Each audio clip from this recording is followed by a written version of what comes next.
Hello students, welcome to the class. Unit number 6 gravitation topic discuss कर रहे थे बेटा हम एक्सेलरेशन ड्यू टू ग्रेविटी। उसी को कंटिन्यू करते हुए आज हम करेंगे effect of height on acceleration due to gravity. तो इसके लिए बेटा हम क्या मान लेते हैं, हम मान लेते हैं कि अर्थ जो है एक स्फीयर है जिसका सेंटर यहाँ पे है O और मास अर्थ का कैपिटल M है। अर्थ का रेडियस कैपिटल R है। तो हमें पता है बेटा अगर कोई ऑब्जेक्ट अर्थ के सरफेस पे पड़ा होता है, मान लीजिए यहाँ पे कोई ऑब्जेक्ट पॉइंट ऑब्जेक्ट है, मान लीजिए A पॉइंट पे पड़ा हुआ है यहाँ पे, तो यहाँ पे एक्सेलरेशन ड्यू टू ग्रेविटी मान लेते हैं हम स्मॉल g के बराबर है। ठीक है। अब मान लीजिए बेटा हम एक पॉइंट ऑब्जेक्ट यहाँ पे रखते हैं पॉइंट B पे जिसकी हाइट अर्थ के सरफेस से स्मॉल h के बराबर है। तो बेटा यहाँ पे हमने एक्सेलरेशन ड्यू टू ग्रेविटी की वैल्यू कितनी है ये फाइंड आउट करना है। मान लीजिए ये हमारे पास यहाँ पे GH के बराबर है। ठीक है। तो अब बेटा ये जो पॉइंट ऑब्जेक्ट है इसका अर्थ के सेंटर से डिस्टेंस जो होगा वो होगा R प्लस H, और ये जो पॉइंट ऑब्जेक्ट है इसका अर्थ के सेंटर से डिस्टेंस होगा कैपिटल R। अब हमने डिस्टेंस जो लेना है बेटा कैपिटल R ही लेना है, क्योंकि हम जब स्फीयर को कंसीडर करेंगे, अर्थ को स्फीयर कंसीडर करेंगे, तो हम इसका जो सेंटर ऑफ मास है वो कहाँ पे मानेंगे, एट सेंटर। तो यहां से हम सारे डिस्टेंसेस है जो वो मेजर करेंगे। तो ये होगी बेटा डायग्राम। अब हमारे पास मान लीजिए जो पॉइंट A है on the surface of the earth, तो यहाँ पे स्मॉल g की वैल्यू क्या होगी, value of small g on the surface of earth that is at point A, at point A। तो ये हो जाएगी बेटा small g is equal to GM by R square. ठीक है। तो इसको हम इक्वेशन नंबर 1 मान लेते हैं। अब मान लीजिए पॉइंट ऑब्जेक्ट यहाँ B हाइट पे है, तो B हाइट पे जैसे कि मैंने आपको कहा डिस्टेंस जो है वो R प्लस H है।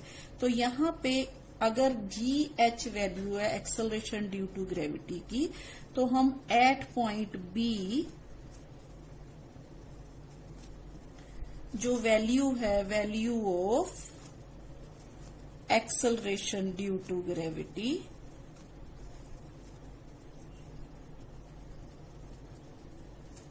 वो कितनी हो जाएगी, GH is equal to GM by R plus H का होल स्क्वायर।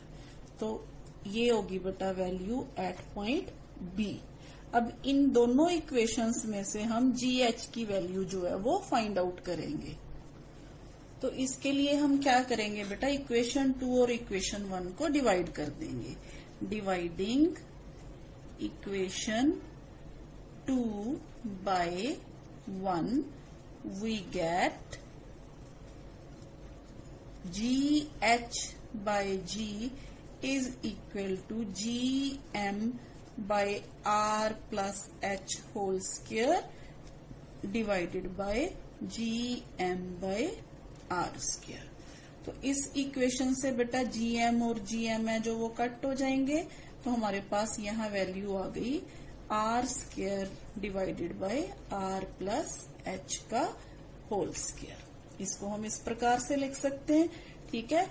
अब अगर मैं यहाँ से R जो है बाहर निकालना चाहूं, तो ये जो इक्वेशन इस प्रकार बन जाएगी, GH by G is equal to R square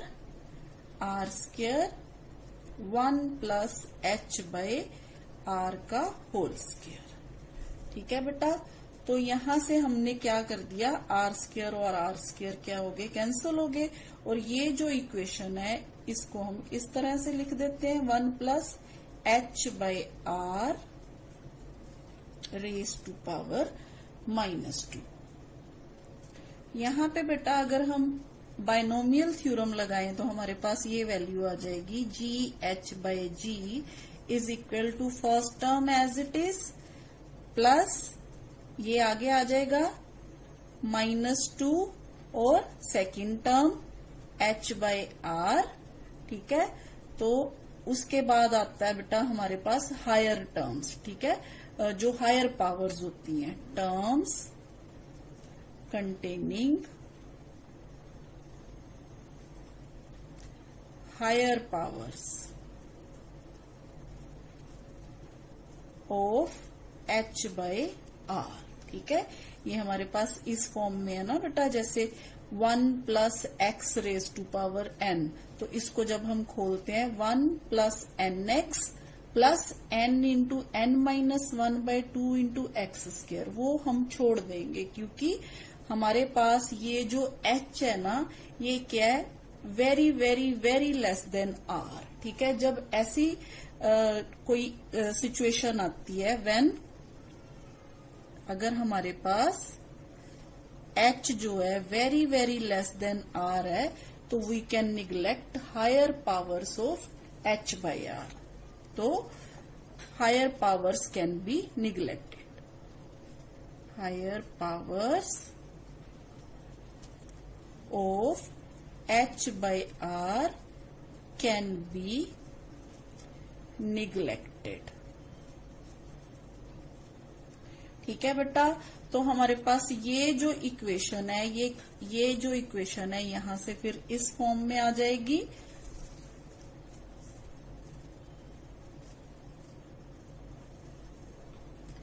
GH/g is equal to 1, यहाँ पे प्लस माइनस माइनस हो गया, -2h/r। तो यहां से हमारे पास GH की वैल्यू आ गई G × 1 - 2h/r। तो बेटा इस इक्वेशन से हमें ये पता चलता है कि value of acceleration due to gravity decreases with the increase in height h। That's why the value of g is less at mountains than at plains. तो ये तो थी बेटा हमारे पास एक्सेलरेशन ड्यू टू ग्रेविटी, और उसका इफेक्ट जो हाइट का इफेक्ट है वो क्या पड़ता है स्मॉल जी पे। अच्छा बेटा, हमारे पास जो स्मॉल जी की वैल्यू होती है ना, वो हम वेरी सेंसिटिव डिवाइस होती है ग्रेविमीटर।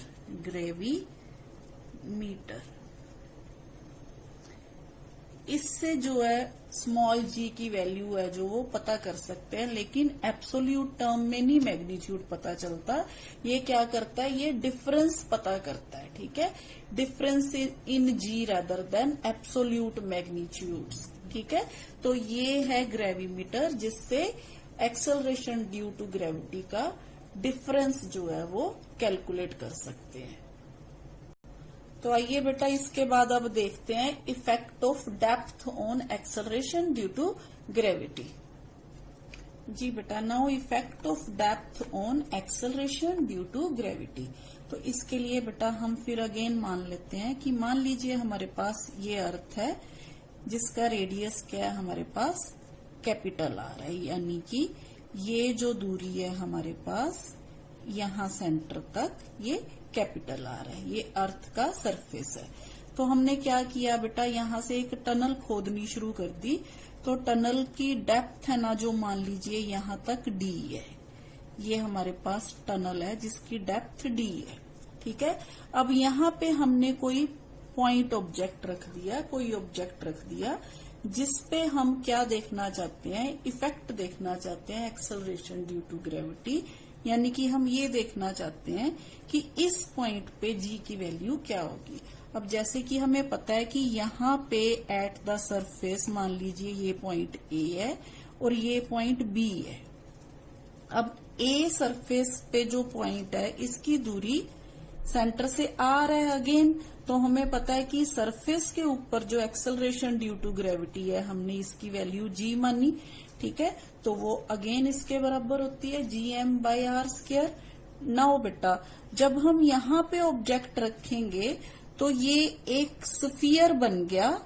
मान लीजिए ये ऑब्जेक्ट D डेप्थ पे है, अगर मैं इसको यहां रखूं, यहां रखूं, यहां रखूं, यहां रखूं, तो चारों तरफ से डेप्थ डी होगी ना। तो फिर ये एक सॉलिड स्फीयर बन गया, ये अंदर वाला, जिसका कि रेडियस जो है वो r माइनस डी के बराबर है। यानी कि ये जो डिस्टेंस है ना, ये वाला डिस्टेंस, ये कितना है हमारे पास, r माइनस डी के बराबर है। ठीक है, तो ये एक स्फीयर बन गया जिसका रेडियस r माइनस डी है।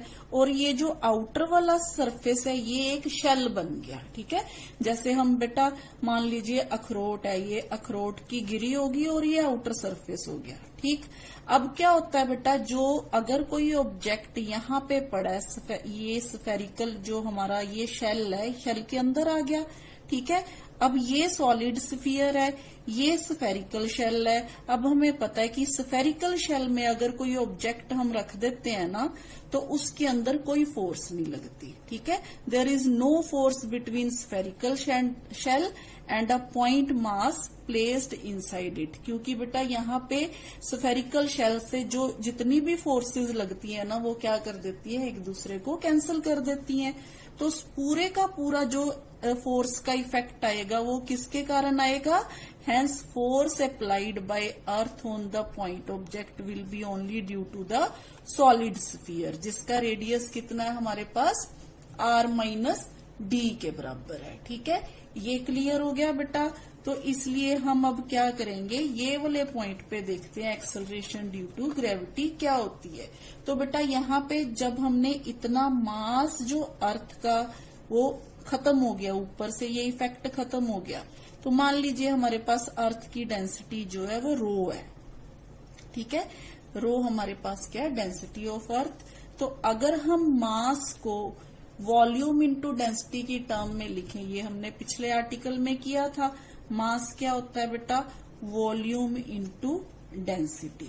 ठीक है, तो अगर हम ए पॉइंट लेते हैं तो ए पे अर्थ का रेडियस r है, तो यहाँ पे वॉल्यूम क्या होगा, 4/3 पाई r क्यूब। ठीक है, ये वॉल्यूम होगा अर्थ का। और ये जो स्फीयर है इसका वॉल्यूम क्या होगा बेटा, 4/3 pi r minus D cube. ठीक है, ये चीज हम यहाँ पे अप्लाई करेंगे। एज्यूमिंग द, हम यहाँ पे मान लेते हैं, assuming the earth to be a homogeneous sphere of average density rho, then its total mass, total mass कितना होगा इसका, capital M is equal to, अभी जैसे कि मैंने आपको बताया, 4/3 pi r cube into rho. ठीक है, mass is equal to volume into density. तो बेटा मास की ये वैल्यू अगर हम इक्वेशन नंबर 1 में पुट कर दें, तो हमारे पास जो g है एट पॉइंट ए वो कितनी आ जाएगी, g इज इक्वल टू, अगर हम ये वाली वैल्यू यहाँ पे पुट कर दें तो g की वैल्यू आ जाएगी 4/3 पाई कैपिटल G R रो। ठीक है, तो ये आ गई बेटा हमारे पास यहाँ पे g की वैल्यू पॉइंट ए पे।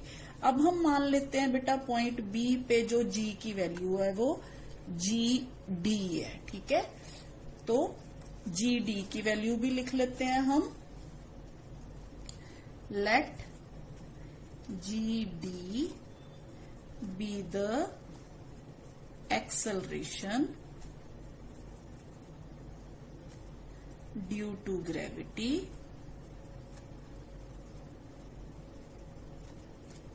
Eight B। ठीक है, देन जो कि कहाँ पे है बेटा, बिलो द पॉइंट ए, यानी कि ये शेल के नीचे। तो यहाँ पे हमारे पास मास जो होगा बेटा वो कितना हो जाएगा, मास जो होगा वो r माइनस डी जो है रेडियस लेंगे उसके हिसाब से होगा। ठीक है, सो हम कह सकते हैं कि B experiences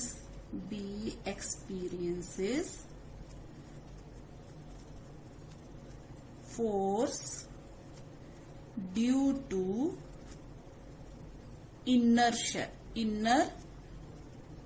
sphere of radius r minus d, ठीक है, एंड मास m डैश। बेटा अगर रेडियस कम हो गया तो मास भी तो कम होगा ना, ठीक है, तो m डैश मास हो जाएगा B पॉइंट पे। अब m डैश की वैल्यू क्या होगी हमारे पास, m dash will be 4/3 pi r की जगह पे r minus D cube into रो। तो ये इक्वेशन आ गई बेटा। अब यही वाली अब हमारे पास स्मॉल जी डी की वैल्यू जो होगी बेटा वो क्या होगी, वो r माइनस डी के हिसाब से होगी। तो g d is equal to g m dash mass m dash divided by r minus d square, ठीक है। अब ये वाली m डैश की वैल्यू हम यहां पे पुट कर देते हैं, ठीक है, बाय पुटिंग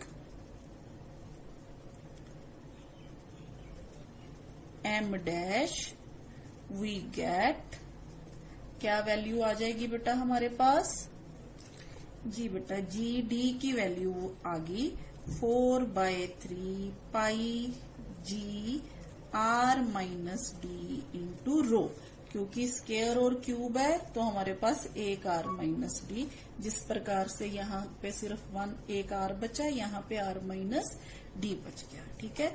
तो ये दो इक्वेशंस आ गई बेटा अब हमारे पास। अब इन दोनों इक्वेशंस से हम जी डी की वैल्यू है जो वो फाइंड आउट कर लेंगे। तो इसको इक्वेशन नंबर 1 और इसको इक्वेशन नंबर 2 ले लेते हैं। अब हम दोनों को डिवाइड कर देते हैं, ठीक है। तो डिवाइडिंग 2/1 क्या आ गया हमारे पास, अगर हम 2 को 1 से डिवाइड करेंगे 4/3 pi g r minus d rho divided by 4/3 pi g r rho. तो यहां से हमारे पास वैल्यू आ गई बेटा 1 माइनस डी बाय आर, ठीक है। यहां से r minus d by R बच गया, बाकी सारे कैंसिल हो गए, तो इसको हम इस फॉर्म में लिख लेते हैं। तो बेटा वैल्यू ऑफ जो एक्सेलरेशन ड्यू टू ग्रेविटी है एट डेप्थ d, ये हमारे पास आ गई g into 1 minus d by R. तो बेटा यहां से भी हमें ये पता चलता है the acceleration due to gravity decreases with the increase in depth, यानी कि एज डेप्थ इंक्रीजेज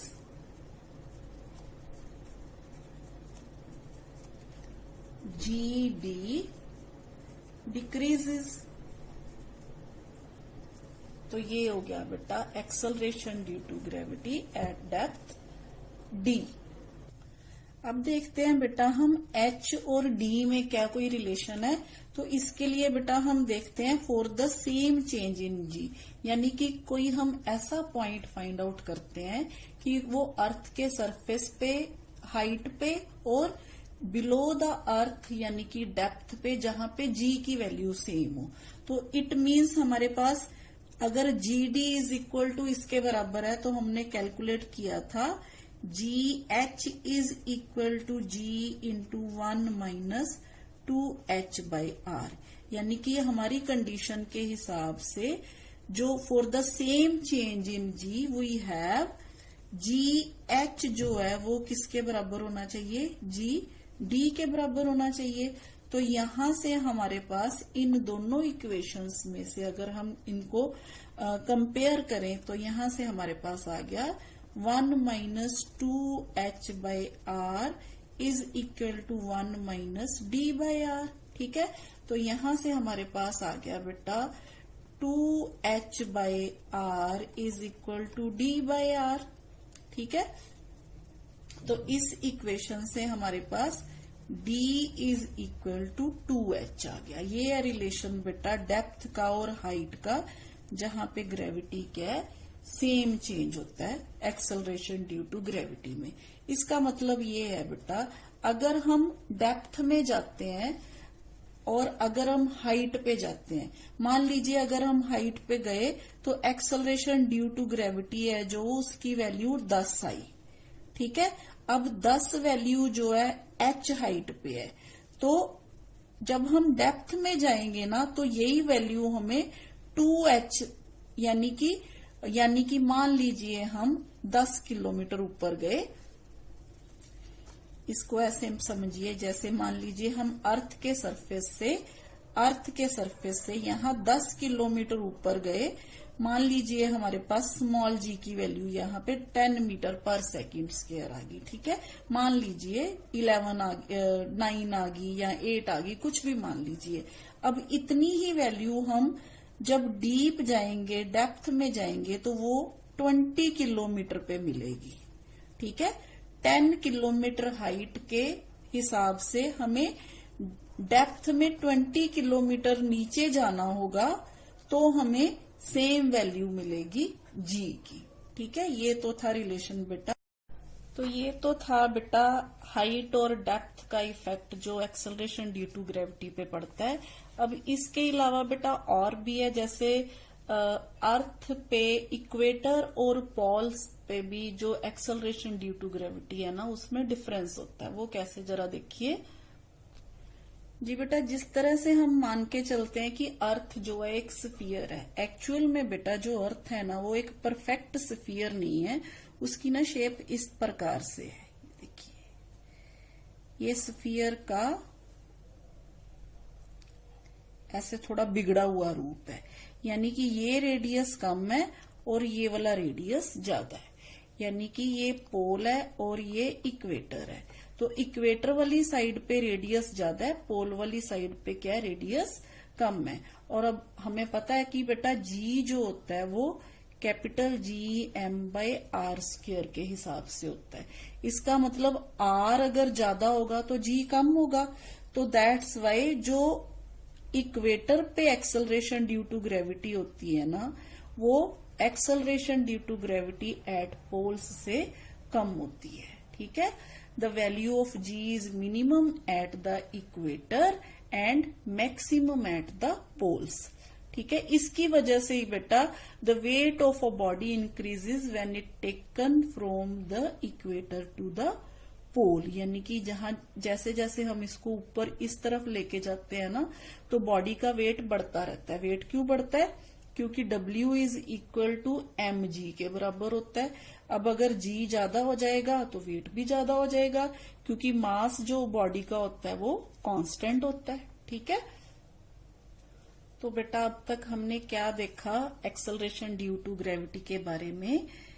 हमने ये पढ़ा कि अगर हम ऊपर जाते हैं, हाइट पे जाते हैं, तो भी जी की वैल्यू कम होती है।